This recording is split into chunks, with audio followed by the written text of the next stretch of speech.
Jadi tidak ada cut ya, tidak ada apa diputus.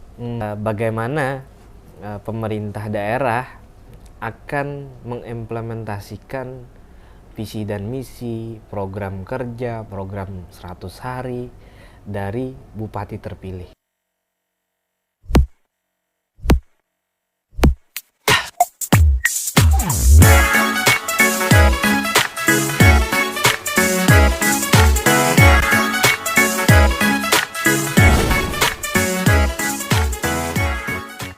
Assalamualaikum warahmatullahi wabarakatuh.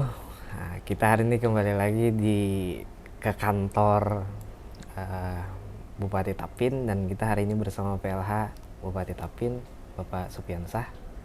Nah, kita hari ini akan ngobrol-ngobrol lagi dengan beliau. Oke. Assalamualaikum, Pak. Waalaikumsalam.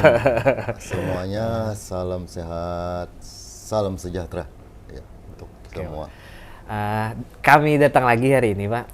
Ini mau ngobrol-ngobrol lagi, tapi ngobrol-ngobrolnya soal bagaimana pemerintah daerah akan mengimplementasikan visi dan misi, program kerja, program 100 hari dari bupati terpilih. Kan sudah gugatan DMK sudah nggak ada nih. Artinya Pak Haji Yamani dan Pak Haji Juanda itu resmi akan dilantik pada tanggal 20 lah, Rencana 20 kan, Pak. Iya. Nah, 20 mendatang. Pertanyaannya gini, Pak.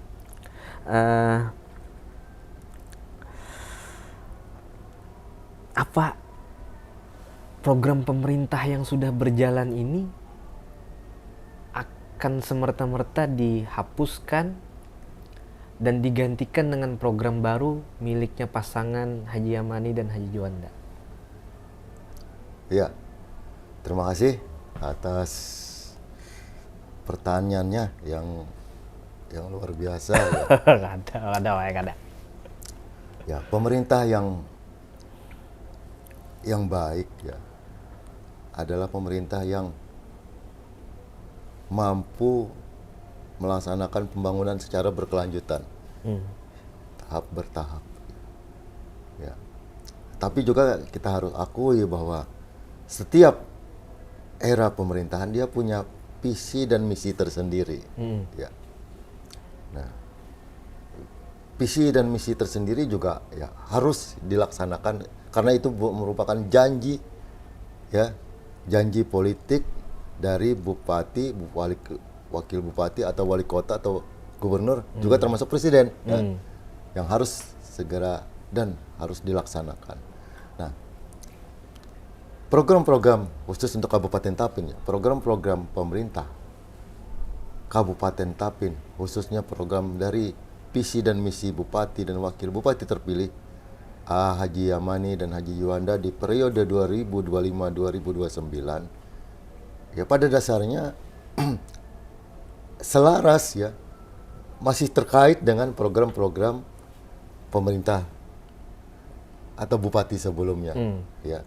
Jadi tidak ada istilah bahwa program dari Pak Arifin ya itu di stop ya. Ya kebetulan program dari Pak Arifin Arfan sendiri itu sudah semuanya dilaksanakan. Jadi tidak ada sisa tidak ada kan.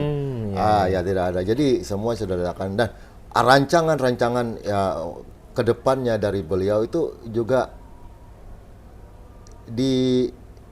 diakomodir ya, diakomodir karena perencanaan dari beliau yang mana yang baik itu ya pada dasarnya harus kita lanjutkan ya. Harus kita lanjutkan karena beliau kan mau bagaimana program peningkatan kesehatan dengan rumah sakit kan, pembangunan rumah sakit. Nah, oleh bupati yang terpilih sekarang kan ya akan tetap dilanjutkan dengan peningkatan layanan, peningkatan sarana dan fasilitas rumah sakit yang gitu. Kemudian bagaimana pengembangan cabai hiung itu tetap dilanjutkan. Ya. Jadi tidak ada cut ya, tidak ada diputus ya. Nah, visi dan misi bupati dan wakil bupati terpilih juga kita sebagai aparat pemerintah daerah harus siap melaksanakan ya dan menjalankan ya segala visi dan misi tersebut. Nah, kita tahu bahwa visi dan misi bupati dan wakil bupati terpilih diantaranya pertama adalah bedah rumah, ya bedah rumah 1.000 rumah ya di awal tahun ini dan akan berlanjut di tahun-tahun berikutnya. Dan kita ketahui bersama bahwa bedah rumah juga sudah dilaksanakan di era-era sebelumnya. Nah, jadi ada sinkronisasi sebenarnya. Ada keberlanjutan ya. Jadi yang mana yang mungkin yang bupati sebelumnya mungkin belum sempat memperbaiki sekian ini ya diteruskan oleh bupati yang terpilih. baru. Nah, kemudian bagaimana pelayanan kesehatan di mana ketika bupati sebelumnya kita sudah UHC ya mudah-mudahan di tahun ini lebih baik lagi ya komitmen dari Pak Bupati dan Wakil Bupati kan ya seluruh masyarakat Kabupaten Tapin diberikan fasilitas kesehatan yang memadai lah ya. Kalau bisa pelayanannya yang gratis ya sesuai dengan aturan yang berlaku. Kemudian memberikan bantuan pendidikan ya beasiswa untuk satu desa satu mahasiswa ya itu satu program bagaimana meningkatkan kualitas SDM di Kabupaten Tapin dan bantuan-bantuan lainnya ya. Nah, kepada kawan-kawan di SKPD ya yang terkait dengan program visi dan misi itu supaya segera ya menindaklanjuti ya segera menindaklanjuti kemudian apabila ada regulasi-regulasi yang perlu mungkin sebagai pendukung visi dan misi untuk segera membuat ya, karena kita tidak ingin program-program visi dan misi Pak Bupati dan Wakil Bupati itu bertentangan dengan aturan atau tidak ada dasar hukumnya. Ya, jadi kami minta kepada SKPD terkait segera untuk membuat regulasi-regulasi dasar hukum guna pelaksanaan visi dan misi tersebut. Ada program yang ulun masih belum tahu dasar hukumnya, Pak. Contoh, Pak, pemberian bantuan untuk masjid misalnya dan pembayaran fasilitas listrik untuk fasilitas-fasilitas keagamaan. Ya. Ini ulun pribadi itu agak bertanya sedikit, Pak, apa dasar hukum yang dipakai? Apakah bisa dia bantuan itu dalam bentuk bantuan bukan dalam bentuk hibah? Kalau hibah kan kita punya dasar hukum. Nah, itu seperti apa, Pak? Ya, selama ini kan untuk bantuan-bantuan fasilitas umum, khususnya rumah ibadah, apakah masjid atau pesantren itu kan kita dalam bentuk hibah dan itu dasar hukumnya sudah ada, Pak. Sudah ada. Nah, untuk yang lain-lainnya ya nanti kita carikan aturan-aturan yang terkait dengan itu gitu. Tapi pada dasarnya kalau yang disebutkan tadi itu semuanya masuk di kategori hibah. Kategori hibah. Iya.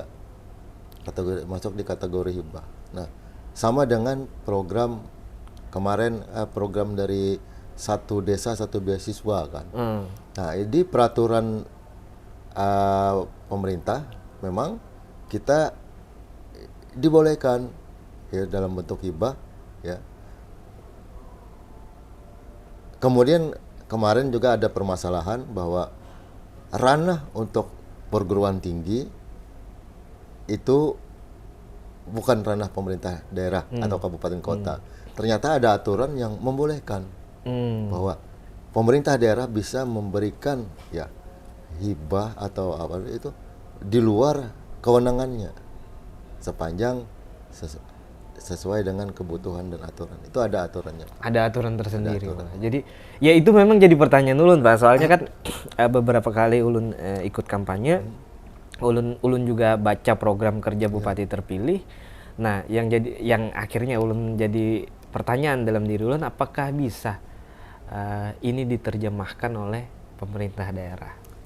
Nah, ya, seperti itu ternyata setelah mendengar jawaban Bian bahwa itu bisa ada aturan-aturan yang mendukung. Tentu juga kami meminta kepada SKPD terkait ya dengan pelaksanaan hibah itu untuk mencari aturan-aturan lain ya, untuk mencari referensi lain, ya. Mungkin sebagai penguat agar nanti kita tidak disalahkan dalam hal pelaksanaan kegiatannya. Ya.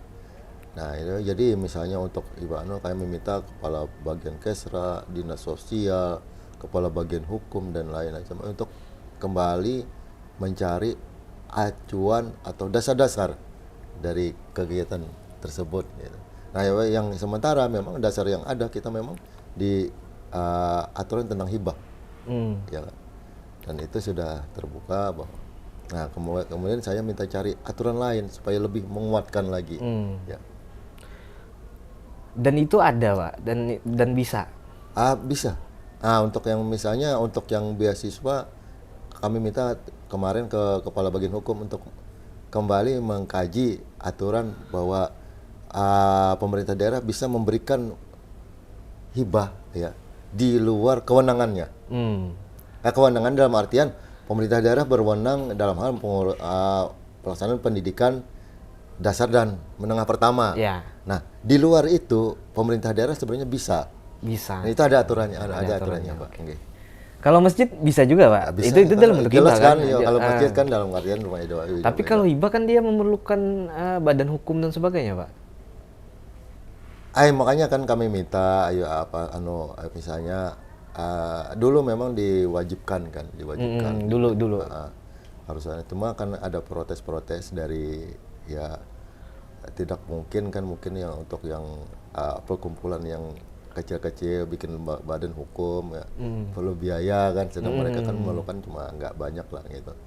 Nah, jadi ada pengecualian ya pada dasarnya intinya kalau bisa sih semua penerima hibah itu dalam bentuk badan hukum supaya lebih jelas, akuntabilitas lebih baik lagi kan ya, kita pertanggungjawabannya juga lebih bagus gitu. Kemudian ulun lihat, Pak, dari programnya Bupati terpilih kan kisarannya soal meningkatkan SDM, meningkatkan ekonomi, ya di situlah berkutatnya. Dan memang selaras dengan nasional. Program seperti beasiswa, kemudian untuk UMKM kan itu sekitar di situ. Tapi ada program lain misalnya seperti program bedah rumah misalnya. Dia kan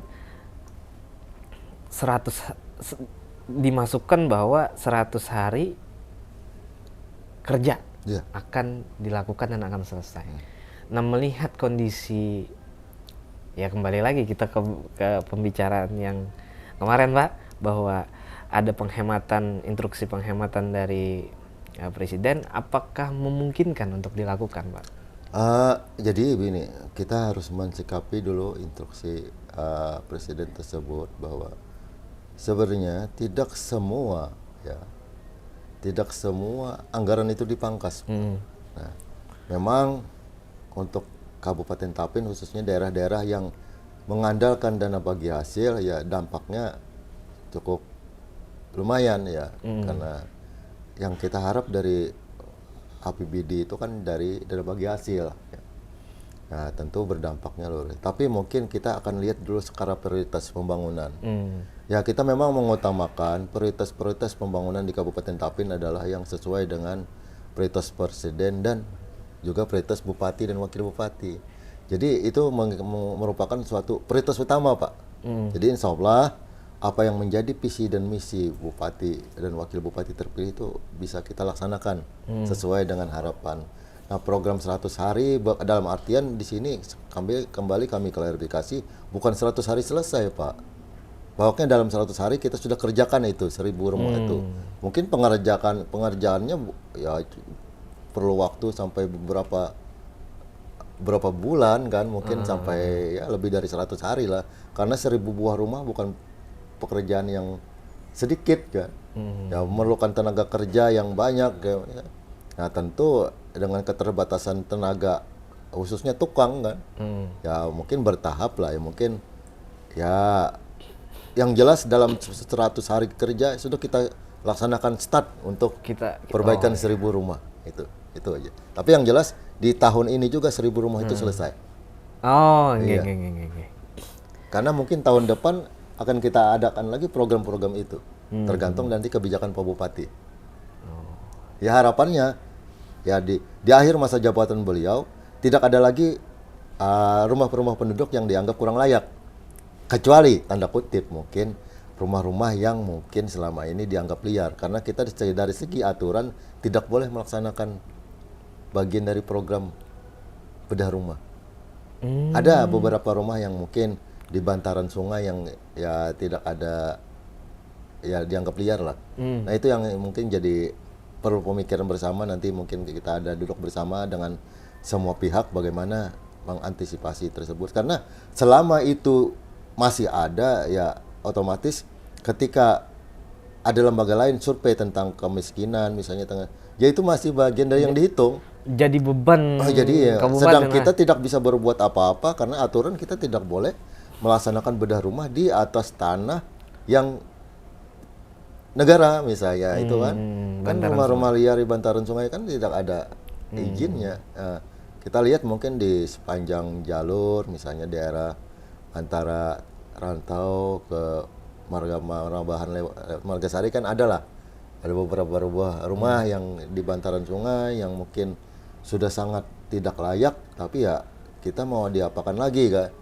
Yang mungkin nanti kita akan bicarakan dengan beberapa pihak, apakah nanti direlokasi atau bagaimana kan, atau mungkin kami minta ya dari pihak pemerintah desa yang membantu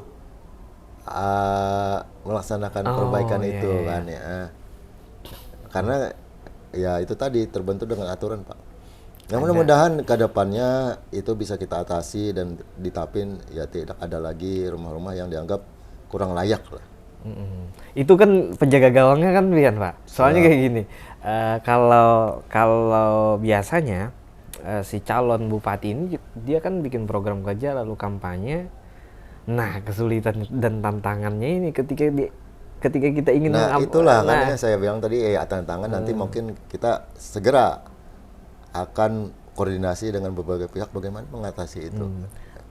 Tapi yang ngambil peran di mana Pak? Kita kan ya kita peran sebagai koordinator bagaimana melaksanakan visi dan misi itu kan itu. Ya boleh jadi dibilang sebagai komandannya ya. Makanya kan saya minta kepada pihak-pihak yang terakhir nanti bagaimana kita mengatasi ini kan. Nah nanti kita laporkan dengan bupati terpilih. Nah ini harus yang kita laksanakan. Apakah relokasi ya tergantung dari kebijakan beliau atau ya kita laksanakan. Atau mungkin dari keputusannya nanti cukup tingkat desa mungkin memberi bantuan bagaimana kan. Apa ada sudah komunikasi Pak dengan bupati terpilih? Kita sudah ada komunikasi, tapi khusus untuk bedah rumah 1000 itu dulu. Yang permasalahan itu belum kita lagi kan. Tapi yang jelas yang lainnya masih belum.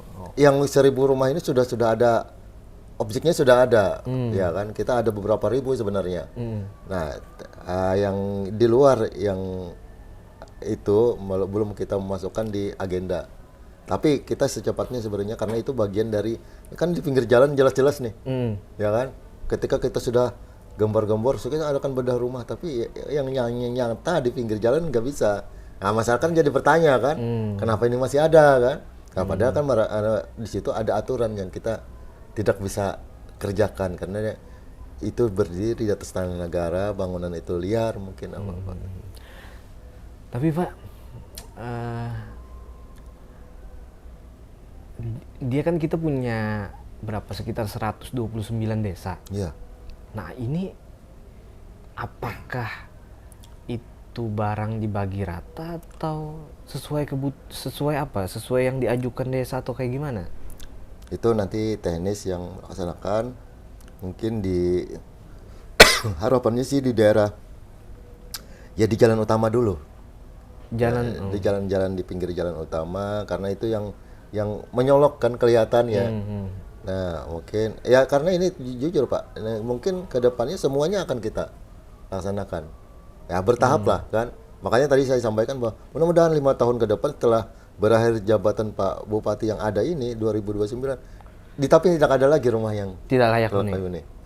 Jadi ya kita berikan prioritas karena keterbatasan juga kita kan, pertama dana, kedua mungkin tenaga untuk memperbaiki sekian ribu itu juga. Nah pemerintah pusat pun ada program itu Pak. Nah mungkin itu yang mungkin akan mempercepat pemerintah provinsi juga ada program itu. Nah, kita kolaborasi lah. Nah, kita ada dari pemerintah pusat apa yang mudah-mudahan rumah-rumah yang tidak layak itu segera bisa kita atasi secepatnya. Pak, terakhir Pak, ini pertanyaan titipan. Karena ada kejadian luar biasa baru-baru ini, ada sekitar berapa ribuan honorer itu diberhentikan di Barabai. Ini pertanyaan memang titipan sebenarnya. Apakah itu ada kemungkinan terjadi di Kabupaten Tapin? Ya memang berdasarkan peraturan kemarin kan dari rapat kita dengan Mendagri, Kemenpan bahwa terhitung 2023 kemarin kan kita tidak boleh lagi mengangkat tenaga honorer karena pemerintah akan segera mengangkat yang tenaga honorer di atas yang di database sebagai tenaga P3K. Apakah itu P3K penuh atau paruh waktu kan gitu. Yang nanti ke depannya secara bertahap akan diangkat sebagai P3K penuh ya. Nah, untuk Kabupaten Tapin sendiri memang masih ada data ya tenaga honorer yang diangkat di atas 2023 ya atau setahun yang lalu. Tapi yang untuk data persisnya itu mungkin masih kita pelajari dulu.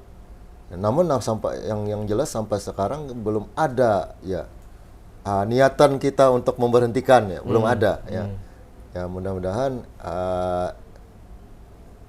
memang kemarin apabila ada pengangkatan yang terakhir ini, yang baru-baru ini pemerintah daerah kan mungkin akan mendapat sanksi. Makanya kan kita minta kepada kepala SKPD untuk mempertimbangkan ya apabila ada usulan lagi untuk paling tidak menyampaikan bahwa pemerintah daerah dilarang menerima tenaga honorer baru, ya kan. Nah, yang sudah ada kita memang masih menunggu keputusan akhir dari pemerintah, apakah dari hasil audit nanti. Kalau memang dari hasil audit BPK misalnya, itu pemerintah daerah harus segera memberhentikan, ya mau tidak mau kita berhentikan. Tapi kan mungkin kita nunggulah, kita nunggu. Tapi kita sampai sekarang belum ada niatan untuk memberhentikan mereka, karena kita tahu sendiri kalau itu diberhentikan berarti tenaga kerja kita banyak yang menambah yang pengangguran kan. Pengangguran bertambah. Ekonomi juga di saat sekarang kan masyarakat juga sangat ya sulit lah. Ya, kalau kita langsung sesuai dengan langsung berhentikan sekian ratus itu, tapi nggak banyak lah. Tapi nggak banyak ya. Yo, kasihan juga kan. Kita lihat dari sisi kemanusiaan kita juga. Nah, tapi kalau memang ya harus misalnya dari hasil audit nanti, oh ini masih ada ditemui honorer yang di atas 2023 misalnya 2024 yang harus diberhentikan, ya mau tidak mau ya kita harus melaksanakan keputusan itu.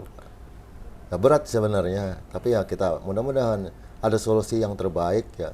Kita sesuai dengan aturan, namun masyarakat kita juga masih terbantu ya, tidak terjadi PHK.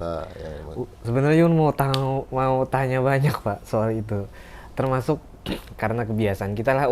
Lebih baik tanyakan aja gitu Pak lah. Kebiasaannya Pak, bupati terpilih itu kan dia ada tim lah untuk dirinya sendiri.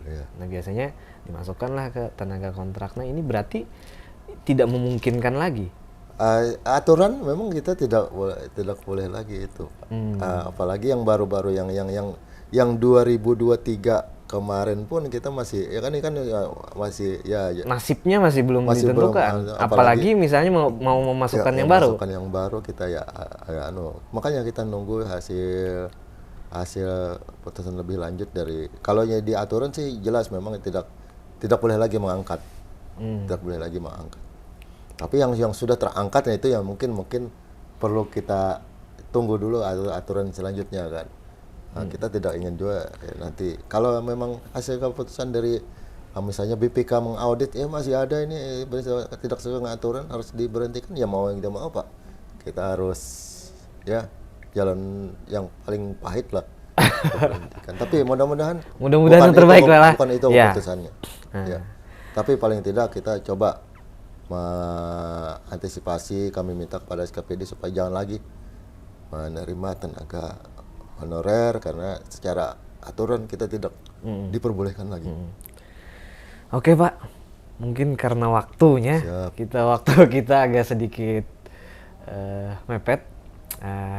Mungkin sampai di sinilah ngobrol Ulun Pian. Padahal Ulun mau tanya lagi tuh soal yang mudah-mudahan di lain waktu, lain kesempatan kita bisa bertemu lagi. Ya banyak sebenarnya yang perlu kita diskusikan ya.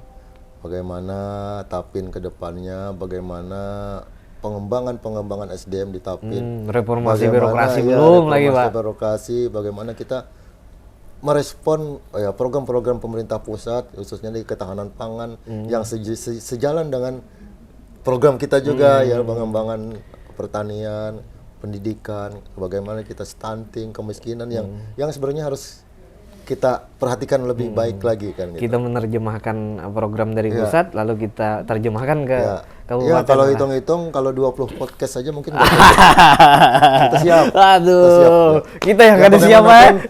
Masyarakat harus tahu Pak, harus tahu, harus kita berikan pengertian, harus kita berikan informasi yang begini tuh ya sebenarnya yang harus kita laksanakan. Apa yang pemerintah daerah kerjakan? Jadi inilah salah satu bukti dari transparansi pemerintahan. Ya, kita terbuka saja apa yang inilah yang harus kita. Mungkin sampai di sini podcast kita dengan PLH Bupati Tapin, Bapak Supiansah. Sampai jumpa di video berikutnya. Assalamualaikum warahmatullahi wabarakatuh. Waalaikumsalam warahmatullahi wabarakatuh.